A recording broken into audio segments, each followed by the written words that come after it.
Southern California, good afternoon, and welcome to another edition of the SoCal Supreme Sports Show. Today we have ourselves a busy show as we have a lot to get into the Southern California sports world, such as the Los Angeles Chargers are in some major trouble as they're getting banged up and they got steamrolled by the Jacksonville Jaguars. Is there any hope for the Chargers that had high hopes this season? Also, the Rams were able to knock off the Cardinals as they continue to own them. Will they be able to do the same thing against the San Francisco 49ers on Monday Night Football? And USC football wins a thriller over Oregon State as they narrowly escaped what was an ugly game. And our NWSL playoff team has been set in terms of one of the SoCal teams, as Wave FC has clinched its spot in the playoffs, but Angel City is narrowly hanging on by a thread. Also, we have some MLB action, some MLS action, as the Galaxy are finally getting it together, and hopefully they'll be able to clinch a playoff spot sooner rather than later. You are listening to the SoCal Supreme Sports Show here on IE Sports Radio, your direct feed for all that is sports.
And welcome all to another edition of the SoCal Supreme Sports Show.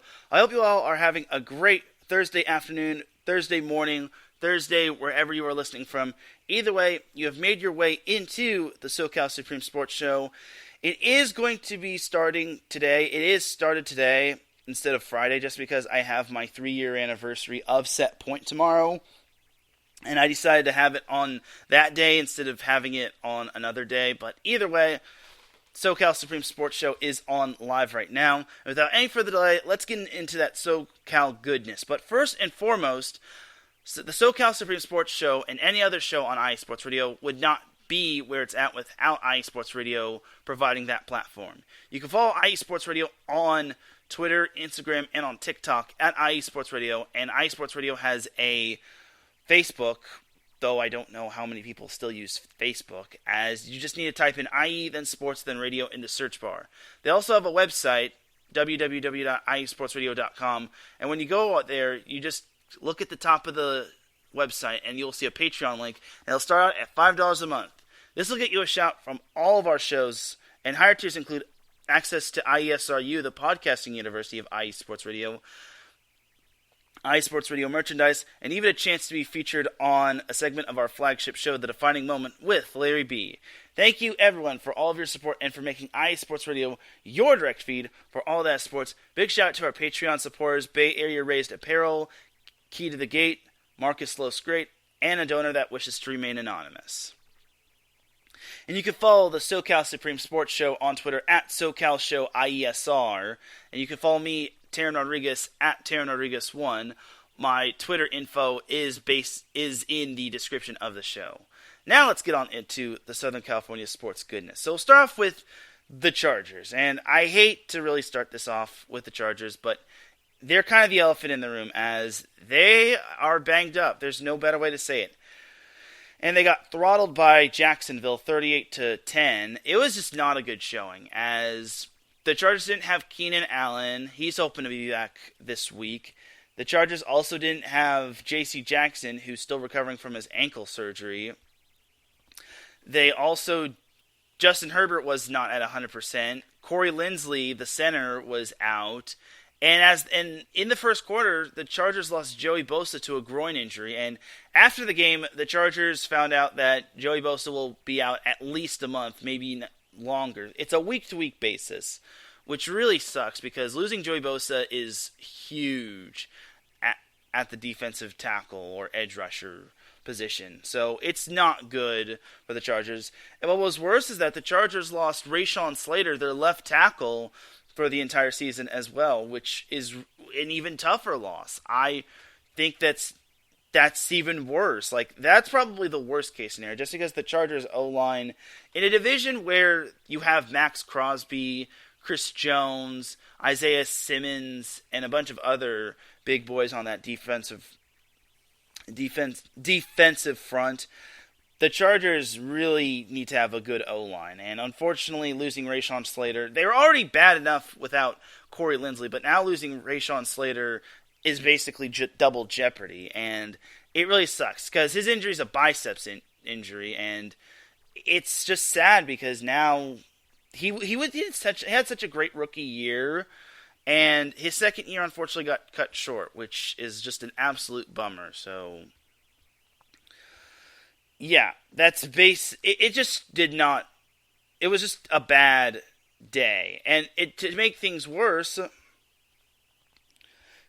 even worse for the Chargers, they lost Jalen Guyton, one of their receivers, as he tore his ACL, and unfortunately, he is out. He's also out for the year.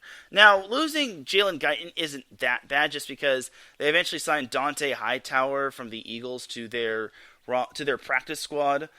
And also, it's only a matter of time before Keenan Allen does come back. So I think Jalen Guyton, losing him is a big loss just because he is their speedy wide receiver.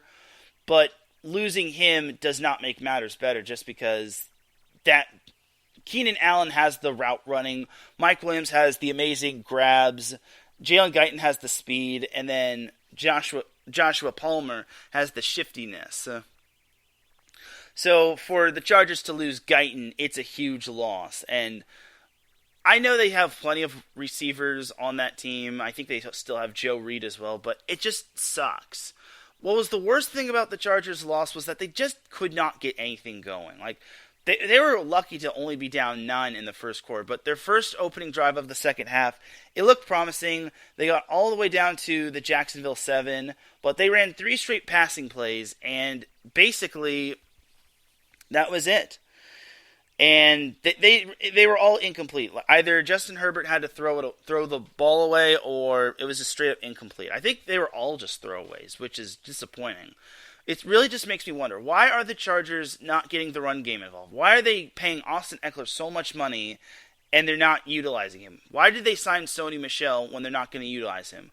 Why is Joshua Kelly working so hard in the offseason when he's not getting the chance to run the ball? Why did the Chargers draft a third-round running back? I think it was third round or fourth round. Yeah, third-round running back out of Texas A&M when he's going to be inactive in all these games. Like, why? I just don't understand why the Chargers are not utilizing their running backs.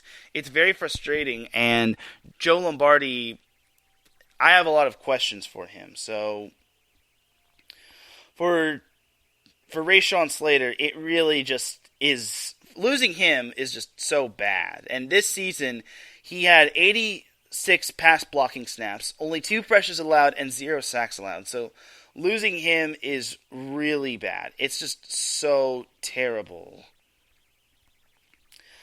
And I really hope he has a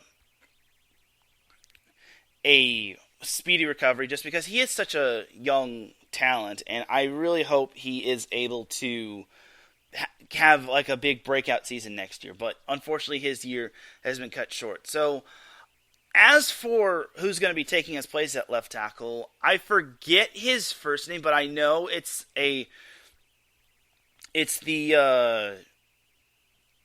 left tackle out of Georgia, and he I really just want to try to find his name, but overall, replacing Rashawn Slater is not going to be easy, and I hope that he's able to, come back stronger than ever. But the offensive line is just not going to be the same for him, and I really hope that the Chargers can figure it out. His name, here's the left tackles. The new left tackle is Jamari Salyer, as he played left tackle for Georgia, which I thought this was a promising pick, and he was a part of the Chargers draft back last spring, and I thought this was a pretty good draft for him. I thought this was a good late pick for the Chargers, and obviously this is the scenario where he could either play left tackle or right guard or any place, but I think Jamari Salyer is going to come in very handy, and I hope he's able to prove to be useful. But I'm sure he will. I'm sure he'll be able to. He'll obviously need a couple of reps to against a certain team, against opposing teams to get his feet wet.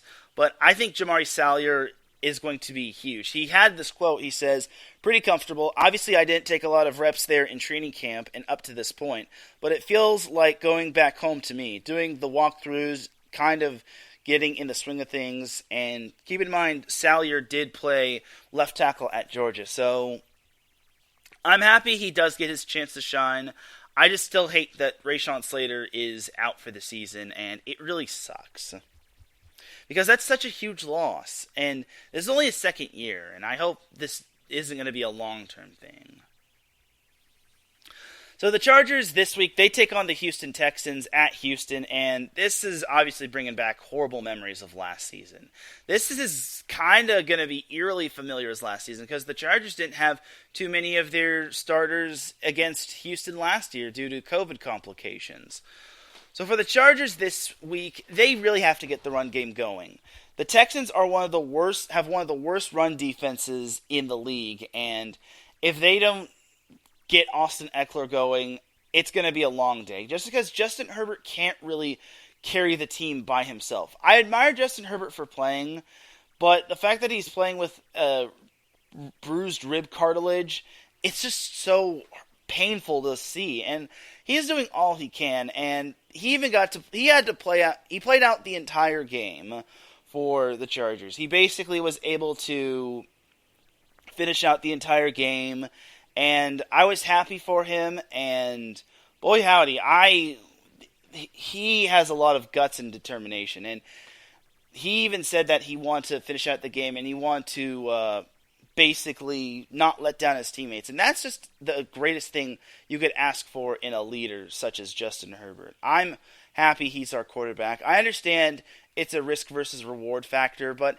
he didn't have any setbacks, and he only got sacked once. I think he might have had a late hit, but not like a late hit, but hit as he threw, or a pressure to the point where he had to basically release the ball sooner rather than later. But overall, the fact that he put up some good numbers, I think he nearly had 300 passing yards. He did have a touchdown. He almost had a touchdown had DeAndre Carter stayed in bounds, but unfortunately that was not the case. So the fact that he still was solid despite his injury still means that he is one tough son of a gun. And I really hate that he got injured against Kansas City. It makes me dislike the Chiefs a little bit more, because if this is going to hurt him long term, then F the Chiefs. I'm just kidding. Not F the Chiefs, but I just hate that he just got hurt after that play on Thursday Night Football. But I respect Justin Herbert and how he's able to just continuously able to grind it out despite having injuries. And he had an interception, yes, but that was not all on him. That was kind of on Sony Michel, as he bobbled the ball, the ball went off a defender, and then it eventually went into the hands of another defender, and it was an interception. And this was basically deep into Charger territory. It gave the Jacksonville Jaguars offense really good field position, to the point where they could have easily gotten 6, but fortunately for the Chargers, their red zone defense was efficient, but eventually it wound up being 3 points. So for the Chargers, they just really got to work on things. That was probably one of the biggest positives for the Chargers, their red zone defense. Unfortunately, they just could not, keep it together. And it's sad because I think the Chargers do have a good team, but sadly they weren't able to get it done, even despite not having Joey Bosa and all those other guys that were out. So for the Chargers, it's all about getting healthy. They need to get healthy ASAP, because if not, then the second half of their schedule is going to be major brutal. Just because this week, the first half of their schedule obviously consisted of Jacksonville. That could have been a win had Justin Herbert been 100%, and also if the Chargers had more of their guys like Keenan Allen, if they didn't lose Rashawn Slater in the second half, if they didn't lose Joey Bosa in the first quarter, then it could have been a much better game for the Chargers. But unfortunately, inept play calling and just overall not having a full team and having some of your key guys hurt you. And Dan Orlovsky kind of said this on First Take on ESPN. He says that the Chargers are basically cooked because the most important positions in football are left tackle, quarterback, defensive tackle, and cornerback. And guess who's basically hurting in terms of those positions? The Chargers. Herbert's still playing despite being damaged, and Orlovsky, I guess, knows this because he had a bruised rib cartilage. And Bosa obviously is going to be out for a month, maybe longer. Hopefully it's not longer. Hopefully it is just a month. Rashawn Slater's out for the year. And J.C. Jackson, he didn't play. He is not fully recovered from his ankle surgery that he had in the offseason. And it really sucks because last year the Chargers were fairly healthy.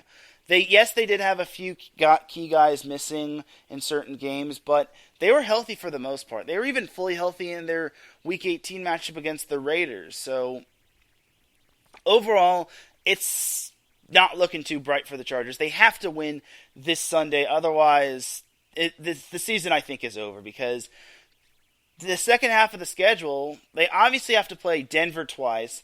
They still have to play the Chiefs. They have the 49ers. They have the Rams. They have the Dolphins, which is on a tear.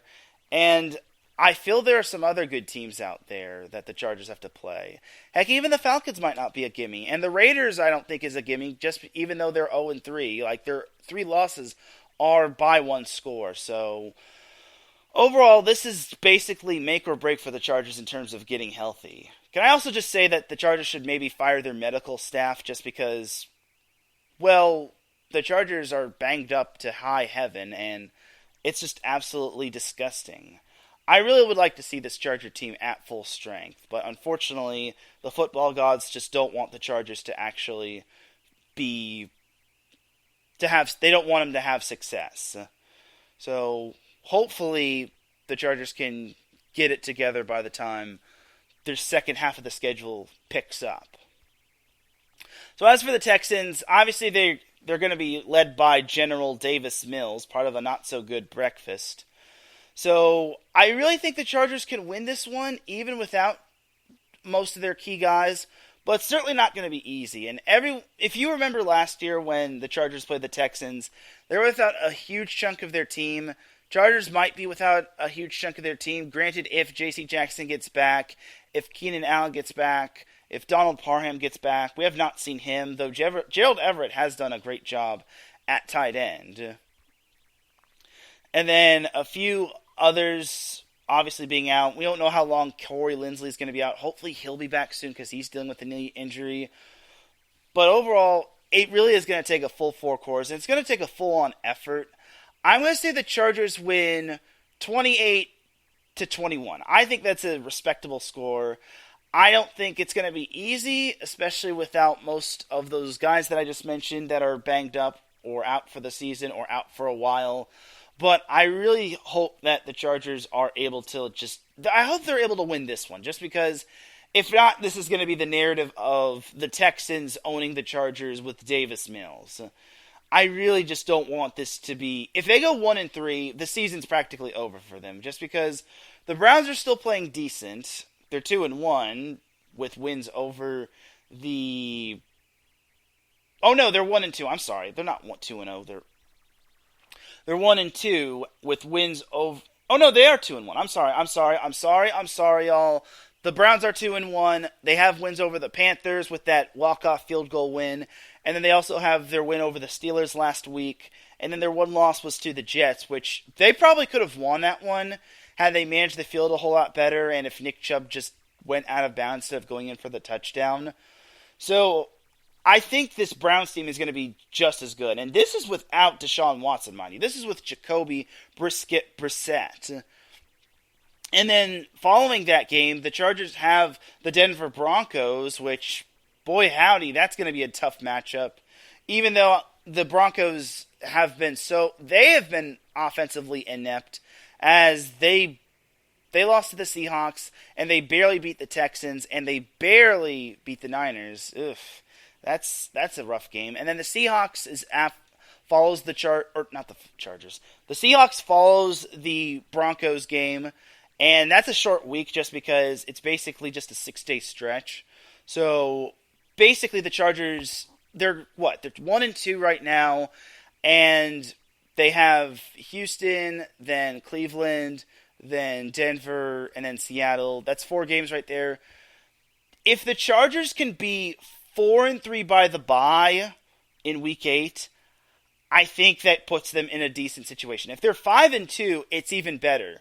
But being 5-2 would mean winning their next 4 games, and I don't know if that's going to be possible. Just because, I mean, they'll get some guys back by the time they reach the bye, and they'll also get another chance to fully get healthy due to the bye week. But it's going to be tough to basically beat 4 opponents in a row.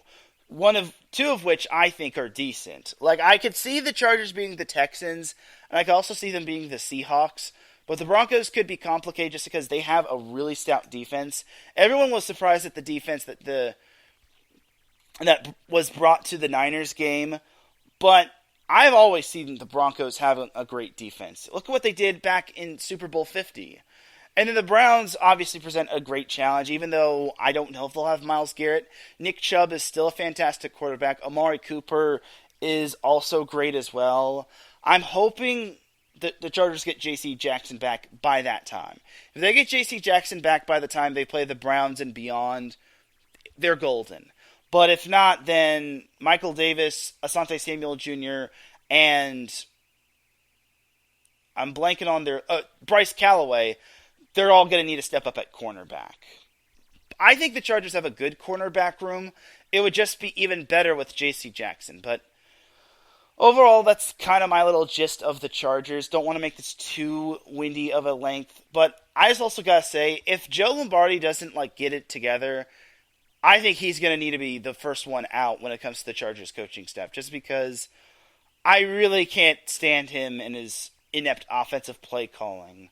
I really just can't stand him. I don't know what it is about him. I understand Joe Lombardi had to coach Drew Brees as well as Chase Daniel, but for me, I don't understand why he's having such offensive ineptitude when it comes to play calling with the Chargers this season. It really is frustrating. That's because the Chargers have so much talent, and unfortunately, they should not be 1-2. At worst, and if anything, they could probably be, they're at worst and at best 2-1. But this is probably at worst. But this is the NFL we're talking about. Anything can happen. So let's jump on over to the Rams. The Rams obviously picked up their second win of the season as they knocked off their division foe, the Arizona Cardinals, 20-12. So this is not too surprising. The Cardinals have not really had an answer for the Rams ever since Sean McVay took over. Obviously, they had that game last year, but that was because I think the Rams needed a little bit of humility before they eventually get punched in the mouth, or before they eventually went on their little Super Bowl run. As we welcome David Crooks in the chat room. Thanks for joining me in the chat room. But back to the Rams. I knew they would beat the Cardinals. I feel they could have won by a whole lot more. But I had a feeling they would have to win ugly. Like, their offense just wasn't clicking for the most part. Obviously, Cooper Kupp was himself. Cam Akers finally got his feet out of quicksand, and he finally turned into the explosive running back that he was supposed to be before his Achilles injury. I think that the Rams played a stellar game defensively. They really made it tough for Kyler Murray. They obviously allowed 0 touchdowns against the Cardinals, and the Cardinals don't have a bad squad. Obviously, not having DeAndre Hopkins really hurts them, but they have some good receivers like Marquise Hollywood Brown, Zach Ertz, James Conner. Kyler Murray, I think, is a respectable quarterback. I don't think he's the best quarterback, but I think he's athletically gifted. It's just that I think the Rams had a great game plan defensively for the Cardinals. So, overall, for the Rams, I think it's a good victory just because it's obviously good to beat that first division foe. And now the Rams have won 2 in a row as they face another division foe in the San Francisco 49ers. And just like last week when they played Arizona, they're going to be on the road. So the good news is the Rams are back in California. The bad news is they're facing a much more tougher team. Now, I say Davidson says DeAndre Hopkins is greatly missed. Oh, yes, indeed. And the fact that the Cardinals were able to win that game against the Raiders is still mind-boggling to me. I'm still trying to function how they were able to win that game, but I digress on that. Anyway, so I say the Niners are a tougher opponent than the Cardinals just because the Niners have gotten the better of the Rams more often than not, except for the NFC Championship game. I gave my prediction for Chargers-Texans, but for the Rams and Niners, the Rams really have to make sure they don't make too many mistakes. Given the history that the Rams have had against the Niners, against Jimmy G, it's going to take a full-on effort. The defense has to be on it. They're going to have to limit Deebo Samuel. Obviously, he can't be contained, but he can be limited. And obviously, getting pressure on Jimmy G is going to be huge. The Niners defense is nothing to sneeze at just because Talanoa Hufanga, the former USC Trojan, is having himself a game. Drake Jackson has established well for the Niners defense. I think it's going to be a challenge, and playing at Levi's Stadium is going to be an even bigger challenge just because the Niner faithful are obviously for real. It's obviously a real thing. So, and obviously the Niners are obviously going to, I'm saying obviously too much. The Niners are going to have the loss in the NFC Championship on the back of their mind. So, for me, I think it's going to be a crucial game for the Rams to win, just because currently the Rams, and this is a little early to say this, the Rams lead the NFC West, but it's only by 1 game. Like, they're the only 2-1 team in that division. Everyone else is 1-2, including the Seahawks. But if the Rams want to further themselves from the pack, they're going to have to win more of these divisional games. And I think the NFC West is still going to be a bloodbath. Do I think the Rams are definitely good? Yes. Do I think they're not as good as last year? Probably not. It would have been great if they locked up Von Miller, but I guess the Bills really wanted Von Miller, but I digress in that. Davidson says, give me the Rams by 6. Yeah, that sounds about right. I really think the Rams could win this game. I feel this is a gut check game. Matt Stafford really has to come up big. He cannot be Mr. Turnover prone. Otherwise, it's going to be an ugly game for the Rams overall. I'm going to say the Rams win this one. Let's go. Davidson says Rams by 6. You know what? I'm going to honor that. And I'm going to take that into consideration and say Rams win 28-20. I think that's a respectable score. I feel that's about on par as the Rams can get when it comes to their offense and their defense combined.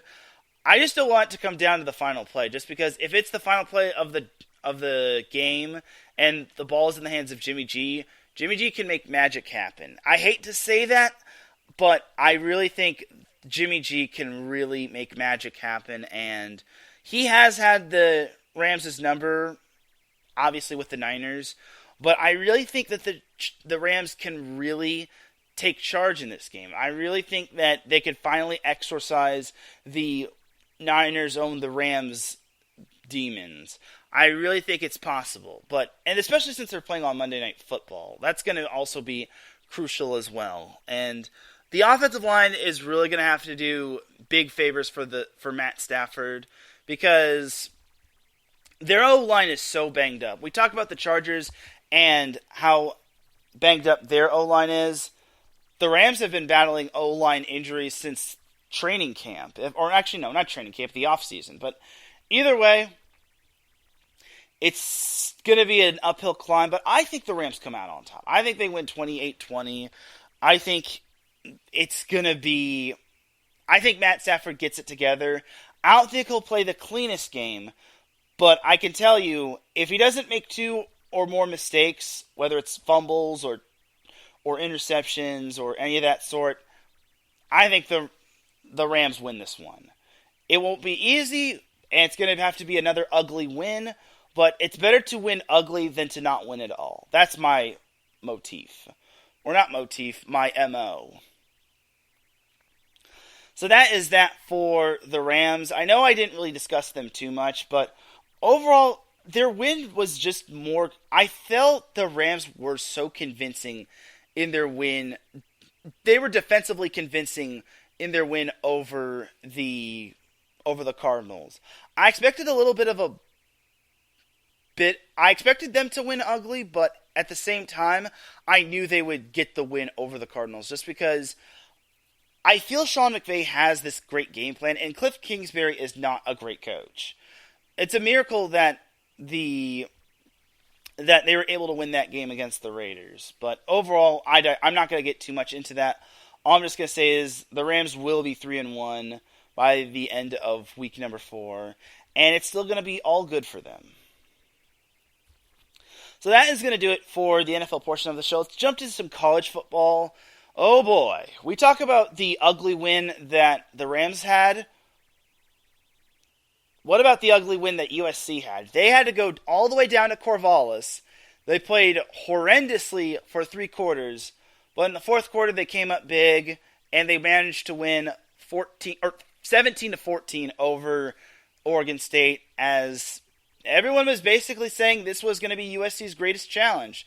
And the fact that USC was able to come up big when it truly mattered really speaks to high volumes of how special this USC team is. And Oregon State is a good team, and I really think Oregon State is going to challenge Oregon in the Pac-12 North. That's going to be crucial right there, just because the Pac-12 North has always been owned by Oregon for the most part. But overall, it was not an easy game. The defense really shined for USC, and looking at the first 3 games, obviously the Rice game doesn't really count. Obviously, looking at the first 3 games, the Stanford game could have been a whole lot cleaner. The Fresno State game, obviously USC shined, even though it kind of took Fresno State's quarterback being knocked out of the game, unintentionally, of course. But I really thought USC played really well against Fresno State. But they knew they were facing an offensive hill to climb when they played Oregon State. Just because Oregon State, they were scoring 30 or more in all 3 of their games. Granted, they played Montana State in their 3rd game, but I digress.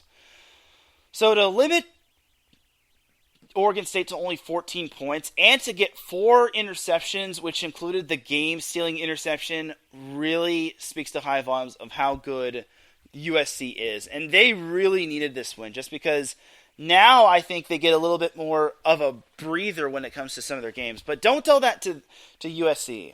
USC obviously is not going to make it easy for them just because I really think the Trojans, while they are 4-0, while they did pull off that amazing victory over Oregon State, they still have a lot to learn from when it comes to their games. But overall, it was a great win, and I think it goes uphill from it goes uphill from here, just because USC has Arizona State. That should probably be a fairly good win.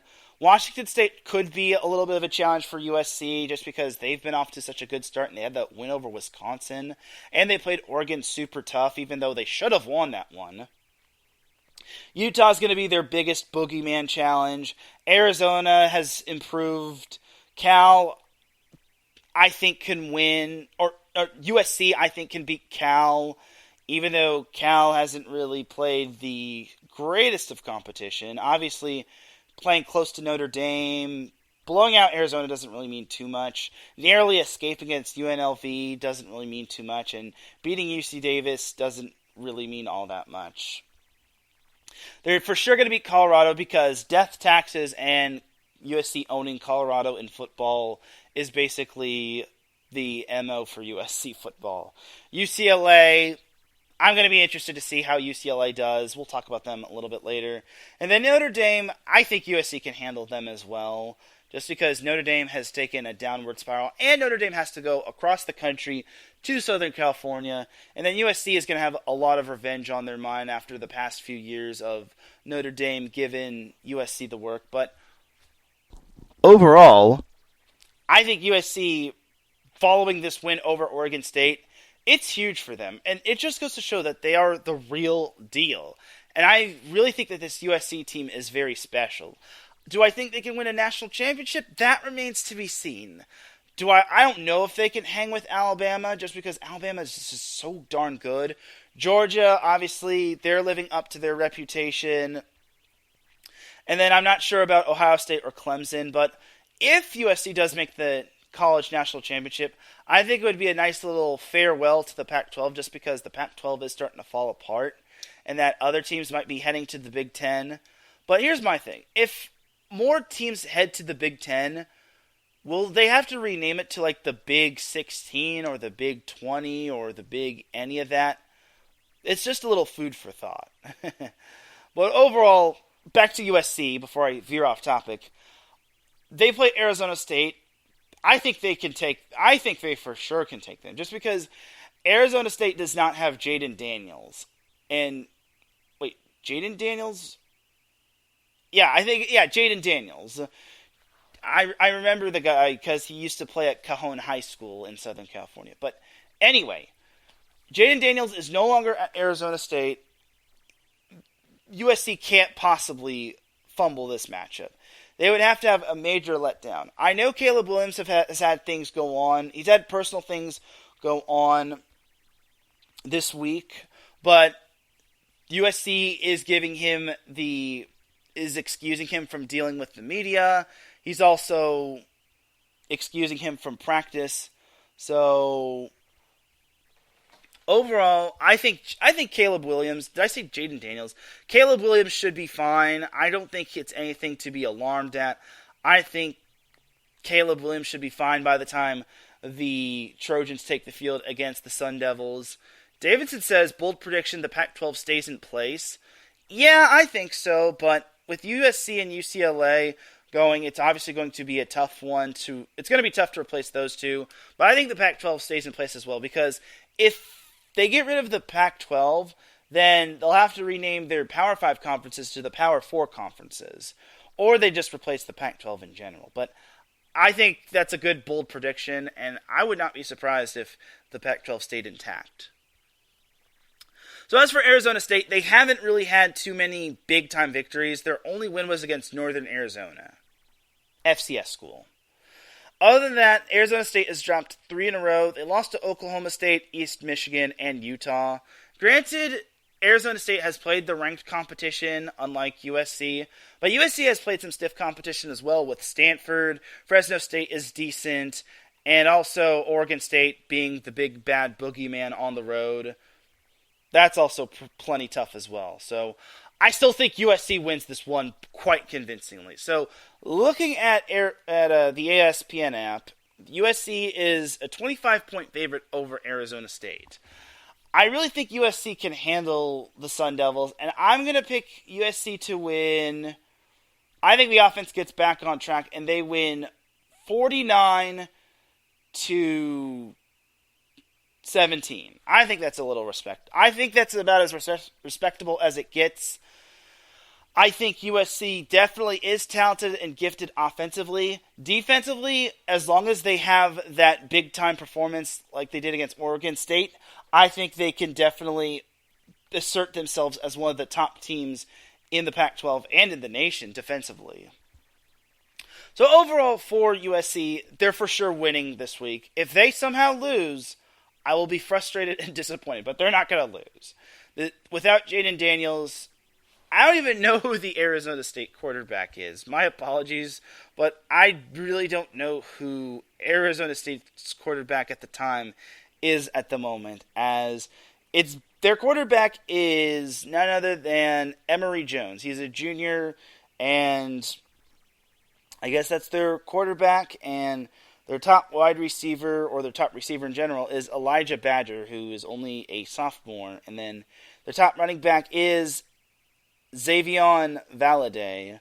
So that's basically the gist of Arizona State's top receivers and top stat leaders. But overall, that's that for USC. There's nothing really more to say except USC just played so phenomenally. It was an ugly win, but like I said, better to win ugly than to not win at all. And if people do question them on how they should have won by more, let me just tell you, Oregon State is a darn good team, and I would not be surprised to see Oregon State as a bowl game. And thank you, Davidson, for saying that Emory Jones was actually at Florida. So he transferred from Florida to Arizona State, and I guess he's adapting well, but remember, Arizona State's only win was against Northern Arizona. Not too impressive, but I digress. So jumping down to UCLA, UCLA obviously managed to win against Colorado. They won 45-17. This is zero surprise just because Colorado is debatably the worst team in the Pac-12. And UCLA, everyone is saying UCLA is 4-0. Why aren't they receiving votes? Their strength of schedule is complete booty-doo. And I don't know if I'm allowed to say booty-doo, but it's completely bad. Bowling Green, they struggled in the first half, wound up winning that game. Still not impressive. Alabama State, clearly obvious that UCLA was going to win. That's an FCS school. South Alabama, Sun Belt team, really good team, yes, but I'm surprised UCLA struggled with that one. Nearly won. They needed a walk-off field goal in order to win. And then Colorado, the worst team in the Pac-12, not really all that good. Now UCLA gets a huge test, as tomorrow, being Friday, UCLA plays number 15 Washington, and we all know how good Washington is. They're 4-0 just like UCLA and USC. I think this is going to be a very tough matchup. I really think that this is going to be their first big challenge, and I think with not having a challenge prior to this, it's going to hurt them. Obviously, the South Alabama win was impressive, but they could have won by way more than 1 point. And why did they need a walk-off field goal? But overall, this is probably going to be the one... this is the second time I'm going to say that a SoCal team isn't going to win. I basically have to be realistic. I don't know if UCLA can win this one. Number one, Washington's a good team. Number two, yes, UCLA is athletically talented, but they get a much bigger challenge. And number three, UCLA has just not been challenged as much. Now, compare that to Washington's schedule. Washington has been fairly challenged. Obviously, Kent State, they won that one fairly easy. They demolished Portland State, another FCS school. Michigan State was their signature win. Washington beating Michigan State was so huge, and it really showed that Michigan State is kind of not really that good. And then Washington beating Stanford. Stanford's a respectable team, even though E.J. Jones is out for the season. So that's kind of a thing right there. But I really think Washington is going to be much better prepared.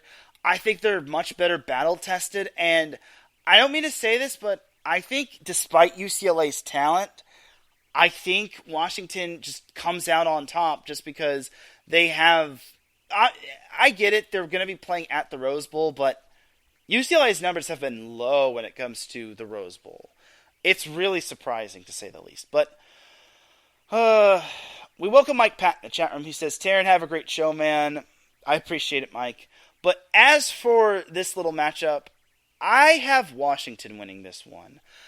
I don't think they're going to... Looking at the betting line, Washington is a 2.5-point favorite over UCLA. I mean, if I'm being realistic, Washington wins this one 38-35. If I'm being a homer, I'm saying UCLA wins this one 35-28. Either way, I think UCLA I think UCLA covers if people are taking UCLA. If they're taking the -2.5, then I think UCLA covers. But overall, I think Washington comes out on top, if I'm being realistic. Now, if I'm being a homer, I'm picking UCLA to win this one by 7. But I think Washington is just going to come out swinging.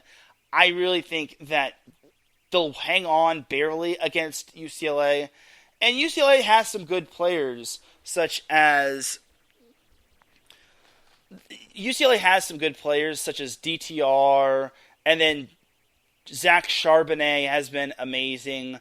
But I just think that Washington, as Davidson puts it, he says Washington seems more tougher. And Michael Penix Jr., this guy is the real deal. He transferred from Indiana, and he's really putting up some good numbers for Washington.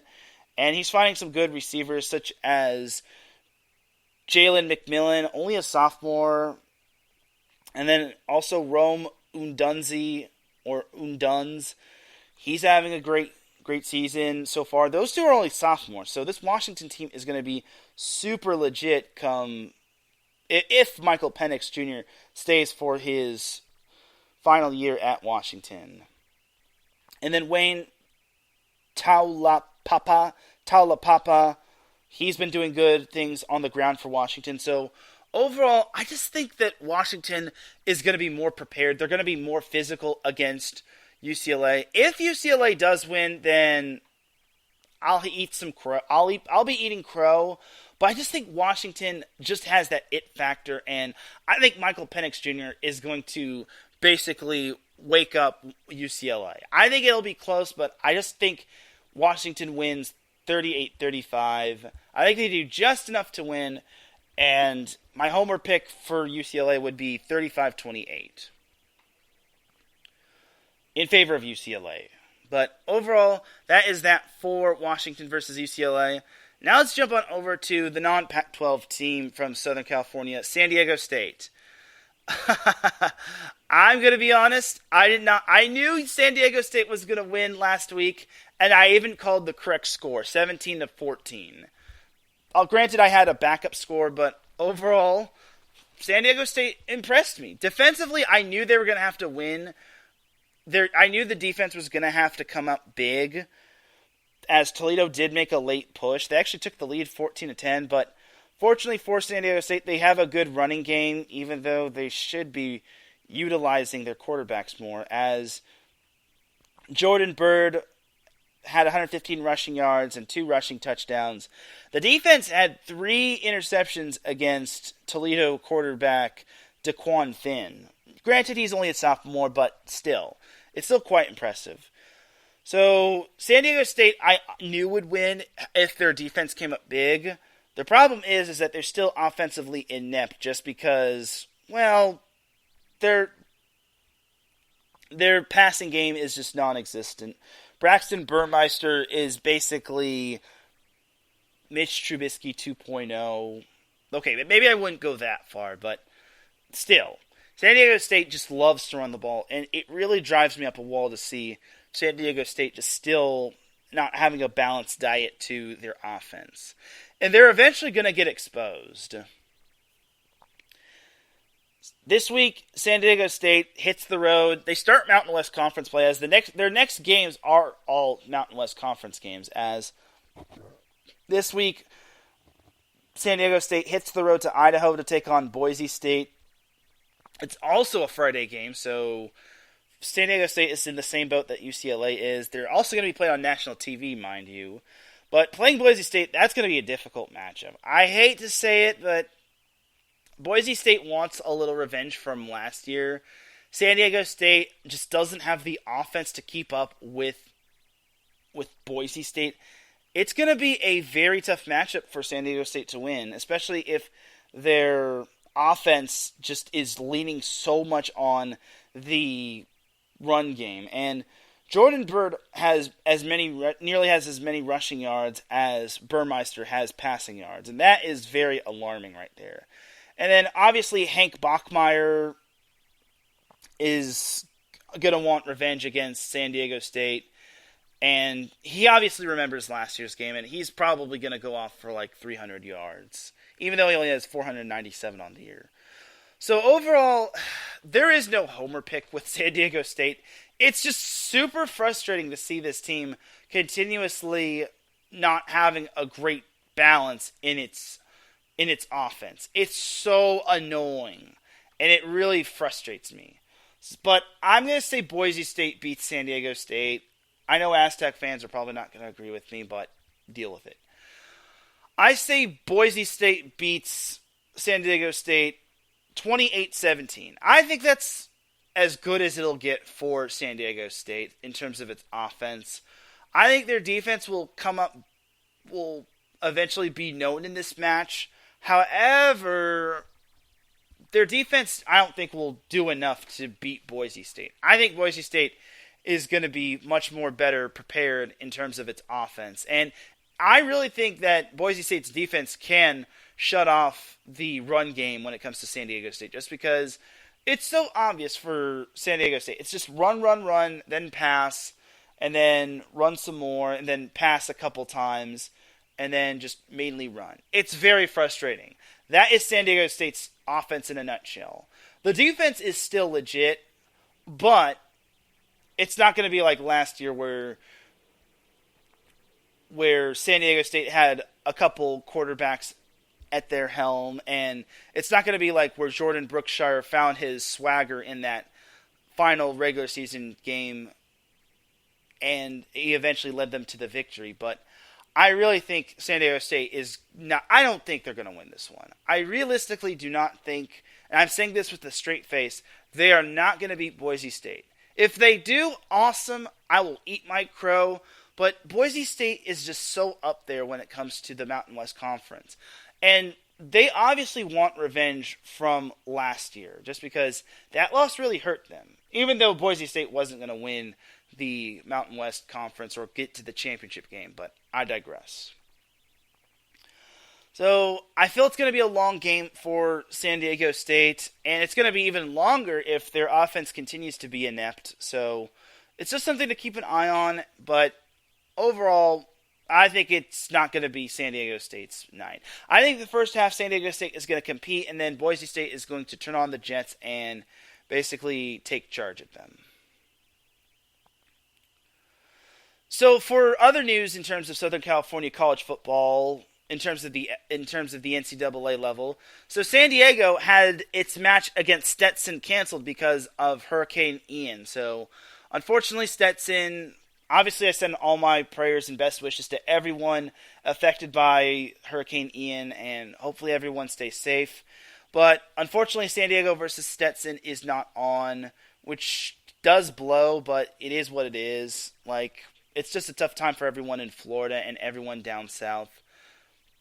Probably still mainly in Florida, but it is what it is, and some things are bigger than football. So overall for San Diego, they're 1-3 following their 28-21 loss to Valparaiso. It's like, yay, San Diego is more inept than San Diego State, which is sickening. So without a game this week, San Diego, the Toreros' next game is Saturday, October 8th on Saturday against Drake. No, not Drake the rapper, Drake the school. Drake the school. Which the Bulldogs. They're 0-4, so if San Diego doesn't win that one, they should listen to nothing but Drake on the plane ride home. Though Drake has had a few close losses. They lost by 5 to Marist, and they lost by 3 in overtime to Missouri S&T. But other than that, this should be a win for the Toreros, because if not, I'm going to be pissed.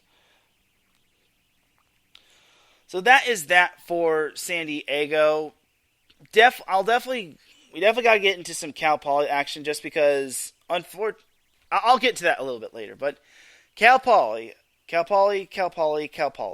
they didn't have a game last week, so they're on bye up until this Saturday, when they return home to San Luis Obispo and play Sacramento State. Sac State is 3-0, so this is going to be another uphill climb for the Mustangs. But we'll see what happens when it comes to Cal Poly. If they do pull off the win, awesome. But if not, I'm not going to really hold my breath. So that is that for the college football portion of the show. We are going to take ourselves a quick little commercial break. When we come back, we have some MLB, MLS, and NWSL to discuss. So you are listening to the SoCal Supreme Sports Show here on IE Sports Radio, your direct feed for all that sports. We'll be right back after this.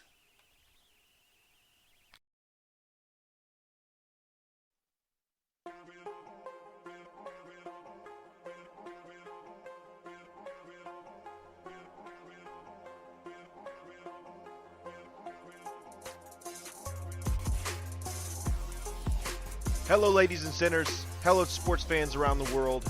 Hello, IE Sports family. This is Cale Henderson, the host of IE Vegas, the Sin City Sports Show, presented by IE Sports Radio. If you folks are interested in sports in the Vegas area, if you're wanting to have a blast for 1 hour, every Tuesday night from 7 p.m. Pacific Standard Time to 8 p.m. Pacific Standard Time, this is a show built for the Vegas sports fans, where we feature the Las Vegas Raiders, the Las Vegas Golden Knights, the Las Vegas Aces, and the University of Las Vegas, Nevada Rebels. Hopefully, fingers crossed, MLB team coming soon. Either way, if you folks are looking to have a blast for 1 hour each and every week, tune in Tuesday, 7 p.m. Pacific Standard Time to 8 p.m. Pacific Standard Time. If you folks are interested in Vegas sports news, go to our Twitter, at SinCities_IESR, and you can speak with me, the host, Cale Henderson, at Cale_Henderson on Twitter. At any time, be happy to reply. Always willing to reach out to our fans. Again, the Sin City Sports Show, presented by IE Sports Radio, your direct feed for all that is sports.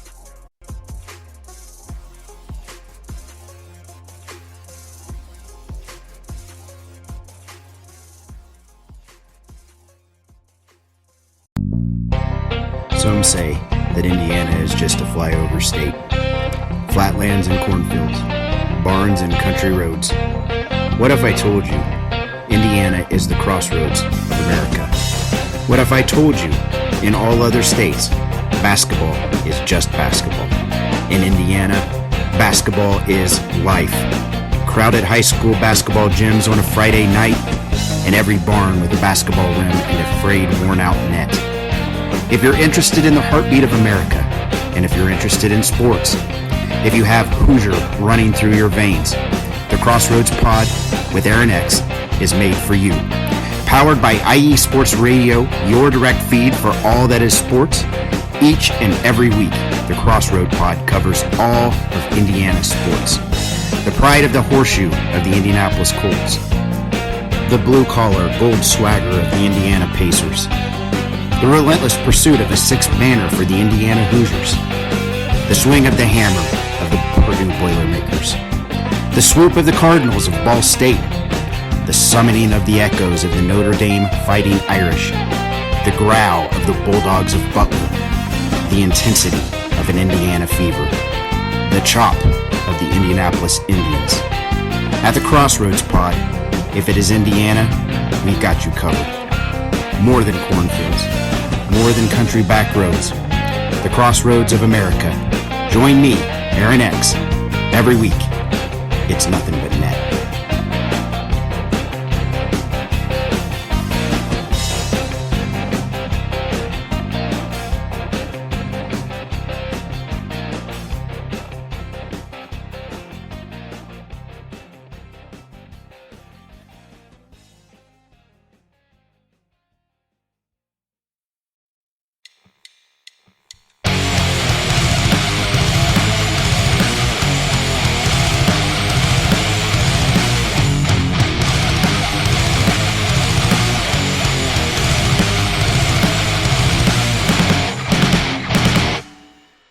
college football?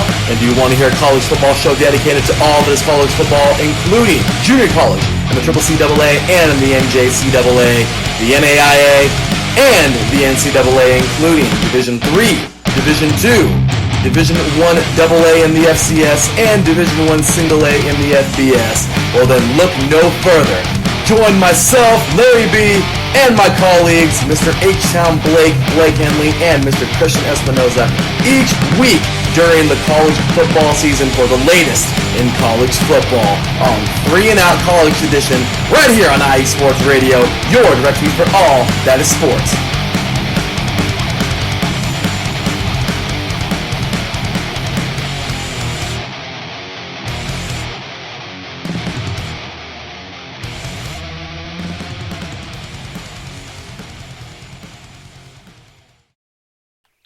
And welcome back to the second half of the SoCal Supreme Sports Show.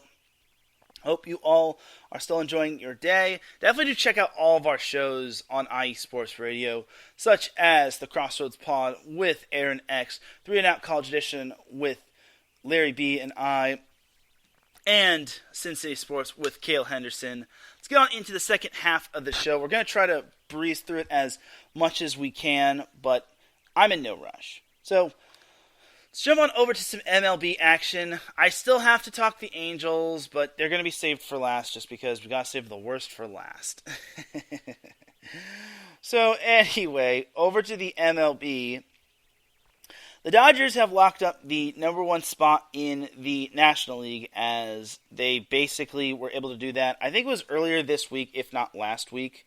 I don't know if I discussed that, but I'm happy that the Dodgers were able to do so as we welcome Cale Henderson into the chat room.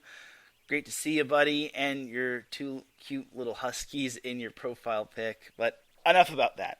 The Dodgers clinched the number 1 seed in the National League, which makes me happy. And they basically made history last night as they have now exceeded the number of, well, not exceeded, they broke a record for the number of wins won in a regular season, as they have now won 107 games, which is truly outstanding. That's the great news, but the not so great news is that they still have to actually win in the playoffs, and that's going to basically be the true calling. That's going to basically be the true calling point, and the Dodgers still have to actually perform well in the playoffs. They're still doing well in the regular season as they currently, at the moment, they split their 2 matchups against the Padres. They have one more tonight. Last night they won 1-0 in 10 innings, and then the previous night they lost 4-3 off a walk-off home run to the Padres. Last weekend, the Dodgers took 2 out of 3 against the Cardinals as they lost the first game 11-0, then won the next game on Saturday 6-2, and then won the next game 4-1. So tonight, the Dodgers are playing the Padres, and this weekend, the Dodgers have a very long series. They have a 6-game series against the Colorado Rockies, going from Friday all the way down to Wednesday, and that basically ends the season. It's so weird to see the Dodgers ending the season with a 6-game series against Colorado, all of which are going to be played at Dodger Stadium, but it is what it is.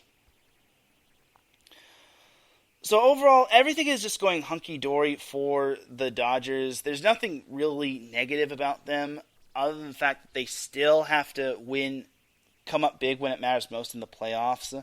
Otherwise, these 107 wins, soon to probably be more, won't mean a darn thing. Now, as for the Padres obviously,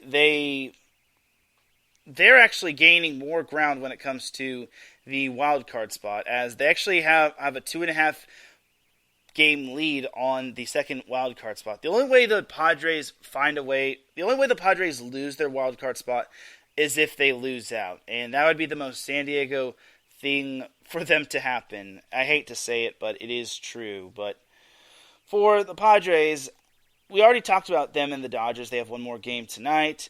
They were able to take 2 out of 3 last weekend against the Rockies. They lost the first game 4-3 in extra innings, won the second game 9-3 on Saturday, and won the last game on Sunday 13-6. So following their series against the Padres, they have a 3-game series against the White Sox, and then they have a 3-game series against the Giants at home. So overall for the Padres, they basically control their own destiny. Like I said, the only way they don't become a wild card team is if they find a way to just lose out, and it would just be another painful moment in terms of the legacy of pain for San Diego, in terms of the entire city, of course, in terms of sports. But overall, San Diego should be golden. Again, without all of this, without Fernando Tatis Jr., it's just quite astounding. I really just am flabbergasted that they were able to do all this without Fernando Tatis Jr. But that's why they have other players such as Juan Soto, who hopefully will get it together. They have Manny Machado, and their pitching has been good with Blake Snell. So overall, I think the Padres should be golden. Once they get into the playoffs, then that's kind of then it's a whole new season and anything can happen. Heck, even the worst teams could probably win in the postseason. Not of which, including the Angels, which obviously they're basically just going to have to ride out their season just because no playoffs for them, no soup for Jou. Which, again, it's disappointing to see another wasted season from the Angels, but it is what it is. Some things never change. Against the Athletics, they have taken 2 out of 3 games, as tonight they conclude their series against the Athletics. They won the first game 4-3 and won the second game 4-1 on Tuesday and Wednesday. This past weekend, the Angels took 2 out of 3 against the Twins. Last Friday, they won 4-2, lost the second game 8-4, and won the third game 10-3, all of which done in Minnesota, which is pretty good if you ask me. And Minnesota isn't really a bad team. It's just that they're kind of snake-bitten, as poor Minnesota and poor White Sox. They literally just fell apart as the Cleveland Guardians wound up winning the AL Central. And many people were picking... Well, I'll save that for a little bit later. But overall, the Guardians won the AL Central. And that doesn't really mean much for the Angels, just because now the Angels are just going to have to ride out their remaining schedule, and it's just sad to see another wasted season of Mike Trout and Shohei Ohtani. Funny thing is that Shohei Ohtani might get MVP, but I'm not going to hold my breath on it. I really don't think that he'll get MVP. I think it's probably going to be Aaron Judge or of that sort. So that's basically that for the Angels right there. And if my standings could load up, I actually do want to see when the Angels play. Obviously they play tonight, and they should be able to beat the whittling away Athletics. But overall, the Angels, here's their schedule. Well, there was their schedule, but the ESPN app is kind of being ESPN portion of this is not really being too nice to me, as they have the Athletics, and and overall we don't really care for the Angels that much, just because the Angels are they're bad. They're bad, and it's really sad to see how they continue to, find ways to just waste away the talent they have. It's kind of like the Chargers almost, but I digress. So I'm not even going to bother with the Angels and their next game. I will just talk about them later next week, as their season is basically over. And then finally we could move on to just fully the Padres and the Dodgers, the two teams that are actually doing well. And it's only a matter of time before the Padres do clinch that final, or one of the 2 wild card spots in the National League. And it'll be interesting to see where they finish. as honestly, they're closing in on that playoff spot sooner rather than later. And with them being 2.5 games ahead of the wild card race, they really should not be choking this. If they find a way to choke, then I have no words for them.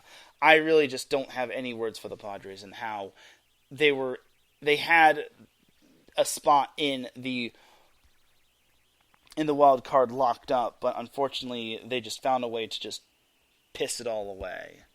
And I'm sorry for using the word piss a whole lot, but it is what it is. Anyway, that is going to do it for... Or I'm sorry, it wasn't... And by the way, the Padres' walk-off win over the Dodgers wasn't a walk-off home run. It was actually just a walk-off, an actual literal walk-off, as he got walked off in terms of ball 4, and that was that. And I find it rather funny, but it is what it is for the Padres. So that's going to do it for the MLB portion of the show. I know I kind of had to speed right through it, but there's not too much to talk about. The Angels are done when it comes to their season. The Angels are pretty much done with their season. The Dodgers are vying for a deep playoff run, and the Padres are still hanging on for dear life when it comes to the playoffs, but it's looking good for them. So the Angels play the Texas Rangers this upcoming weekend at Angel Stadium. So that's basically that for the MLB portion of the show. Let's jump on into some NWSL just because the NWSL is nearing its climax, and this is the last weekend of the NWSL regular season, which makes me happy because now we're going to see where Wave FC and Angel City stack up. So as for Wave FC, there's good news, bad news. The good news is San Diego managed to tie with Orlando 2-2. It was an ugly game for them, for Wave FC. So for Wave FC, they allowed the first 2 goals, and it looked like this was going to be a typical San Diego loss.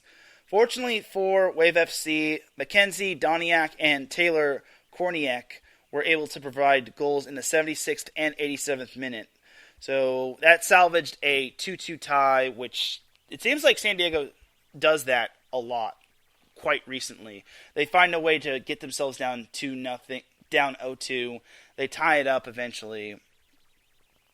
San Diego's last game of the regular season is against North Carolina. Before I get into that, however, I should also make note that the win pretty much clinched them a spot in the playoffs because, long story short, Angel City FC wound up losing to their opponent. They wound up losing to Racing Louisville, which was muy unacceptable. And that wasn't what the doctor ordered for Angel City FC. So, with the loss, Wave FC is basically into the postseason, which I wouldn't necessarily say is too surprising. Like, Wave FC was just so dominant all season. Unfortunately, for Wave FC, the odds of them getting the Commissioner's Trophy or having a top 2 spot in the playoffs is going to basically be a long shot, just because now they're in 4th place. They're behind the Kansas City Current, who is in 3rd. They're behind OL Reign, which jumped up to 2nd, and then Portland Thorns are way ahead of them. Not way ahead of them, but they're atop the NWSL standings, and I don't think that's going to really change. So the only way that San Diego manages to find its way into the top 2 is if they win and then probably everyone else loses or ties. As OL Reign plays Orlando, that's basically worrisome unless, of course, Orlando plays like they did against Wave FC and then they hold on to win. Kansas City, on the other hand, looking at their schedule, they play Louisville, and then San Diego, what it looks like for them is that they play North Carolina, which is vying for a playoff spot. And if North Carolina wins, they're into the playoffs regardless of what happens. Now, here's what happens if North Carolina loses. If North Carolina loses, then it gets interesting for Chicago and Angel City right below North Carolina. So Angel City obviously lost their game against Racing Louisville, as they scored the first goal of the game and then they allowed they basically allowed the last 3 and eventually lost 3-1. Now this puts Angel City in a very bad situation. Angel City not only has to beat Chicago on Saturday at Chicago, but they also have to hope that Wave FC defeats North Carolina. And notice the word I said, they have to defeat. They do have to defeat North Carolina, just because I think North Carolina has the tiebreaker over Angel City regardless of head-to-head points. If not, then it's basically head-to-head record, just because North Carolina would have 9 wins and 5 losses, and actually no. If North Carolina does draw and then Angel City wins, then they would have the same record. However, North Carolina has a better goal differential, so I'm pretty sure that might be the next tiebreaker. And then I think it goes head-to-head. I'm not too big on the NWSL. I'm still trying to learn. I'm sorry. But the NWSL is it's still rather interesting. It's still a great league. I just wish they would add VAR and instant replay. Either way, for Angel City, they have to win, and then they have to hope that North Carolina loses to San Diego. And it's funny because one of the Angel City players said that this is the one time they're going to be rooting for Wave FC. And if that happens, then Angel City gets into the playoffs. But you also got to remember that Angel City has to win at Chicago. This is what I basically said, that Chicago and Wave FC basically could be the determination for the final playoff spot. But in order for that to happen, Wave FC has to defeat North Carolina. And Wave FC knows how important this game is, just because if they don't win, then they won't get a first-round bye, or a bye to the semifinals. Though that could be a good and a bad thing, but I digress. So for San Diego or Wave FC, I really think they could beat North Carolina. It is going to be at Torero Stadium, aka University of San Diego. But overall, it's going to be a bit of an uphill climb, just because North Carolina is vying for playoffs positioning. I'm interested to see how good Wave FC is. I really wonder how good Wave FC is going to be, just because this is a huge game for them, and this is going to really test them to see where they're at in terms of their team. Because if they win, I don't think they have too much to be worried about. They have such great talent on their team, but unfortunately they just lose at the worst time. And here's hoping that doesn't happen in the postseason. Trying to see if Wave FC has played North Carolina. If that is the case, then they played earlier in the season. They played on May 22nd, where San Diego won 1-0 at North Carolina. I don't expect that to be the same result. I really expect North Carolina to come out guns a-blazing. I expect Wave FC to basically play all out, like this truly means the world to them. So I really want to see Wave FC win. Not just because I want Angel City in the playoffs, just because I want Wave FC to basically assert themselves to at least trying to get a top 2 spot in the NWSL playoffs. Because that would be beneficial to have a first round bye.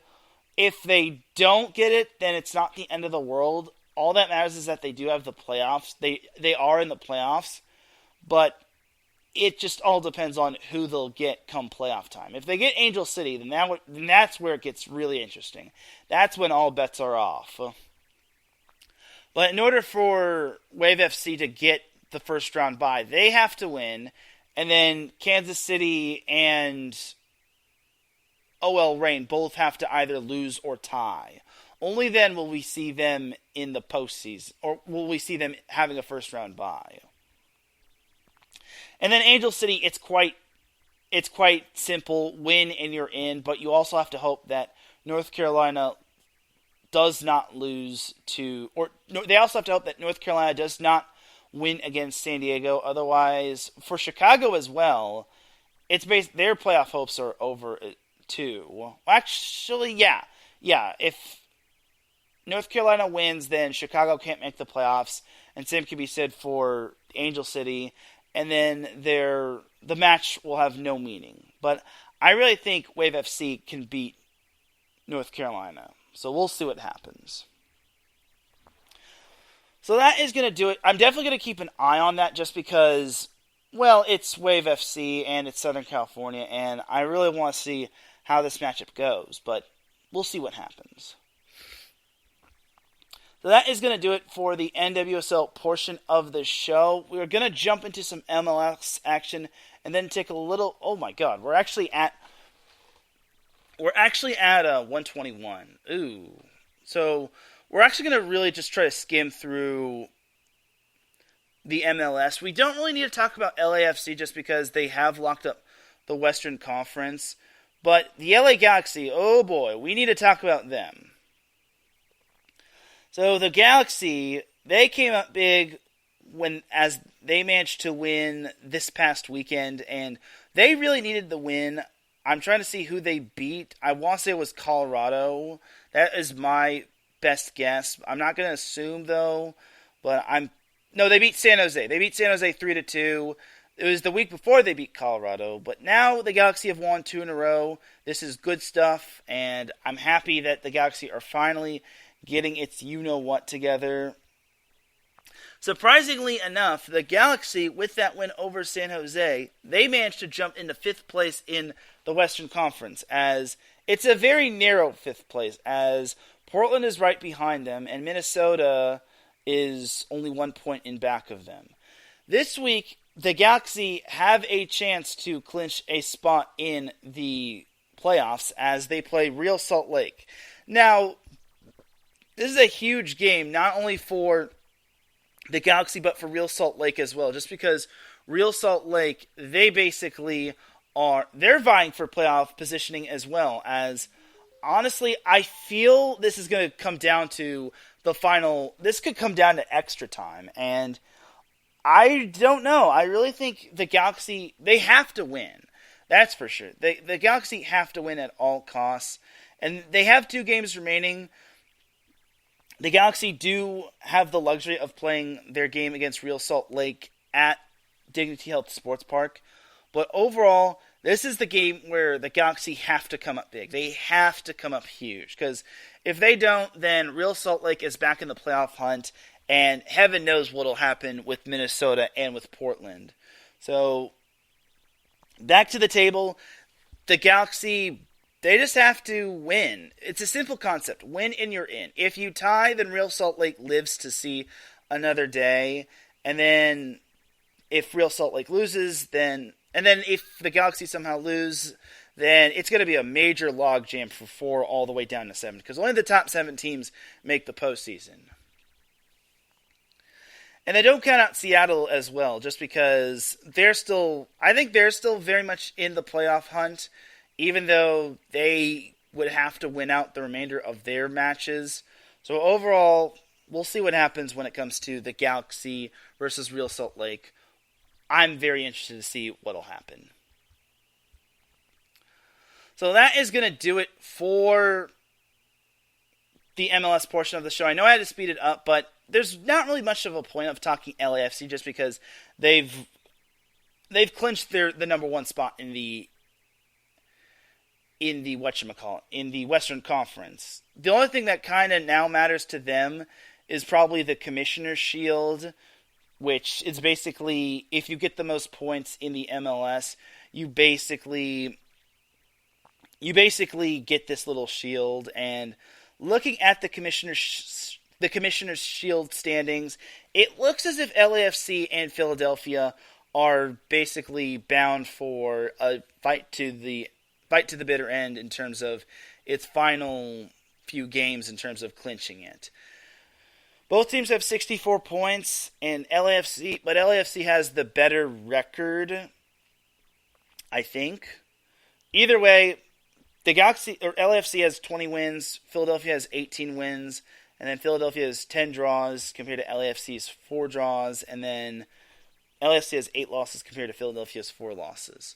So that's going to do it for the MLS portion of the show. Before we get on out of here, we got to quickly go over the Dum Dum of the Week. So the Dum Dum of the Week is basically an award that I give out to someone or an organization that does something really dumb. No one is safe from this award. And I basically have, they're both one and the same, but I have 2 awards to give out to. I got to give the Dum Dum of the Week to ESPN, but for its creators of its app, because I can't follow any more teams because I'm following practically everybody. I'm following the Big West in terms of its basketball. I'm following all the California teams. I follow pretty much every California team in terms of college and the pros.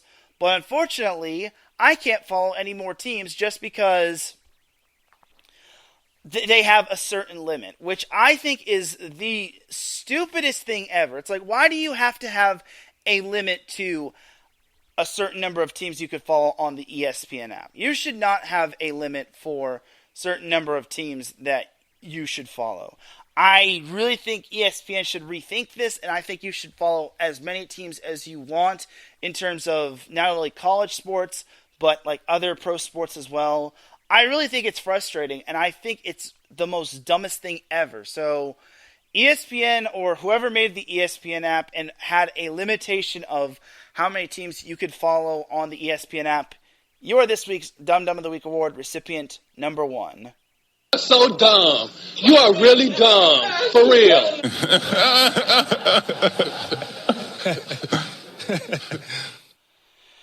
So that's the first Dum Dum of the Week Award recipient. The second one kind of goes hand in hand with ESPN and its app creators. So remember how I told you the Cleveland Guardians clinched the AL Central? Oh boy. Everyone and their mom predicted, when it comes to like the preseason predictions, when it came to the AL Central, that the Cleveland Guardians would not basically clinch the AL Central. In addition, I think some writers said that the Cleveland Guardians had a 7% chance of making the postseason. Well, what do you have to say about that, ESPN baseball writers?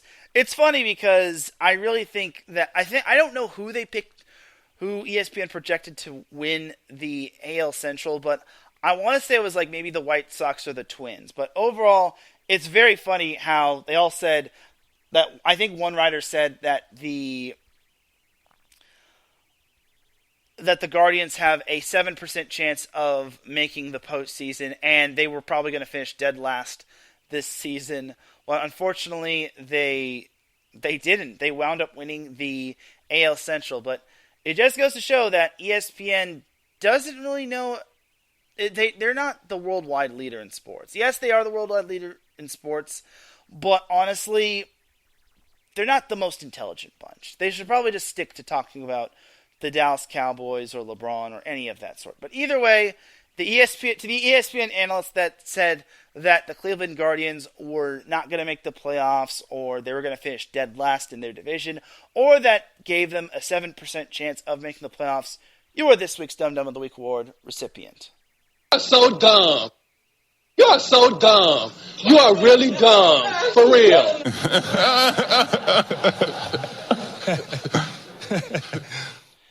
And that, my friends, is all she wrote.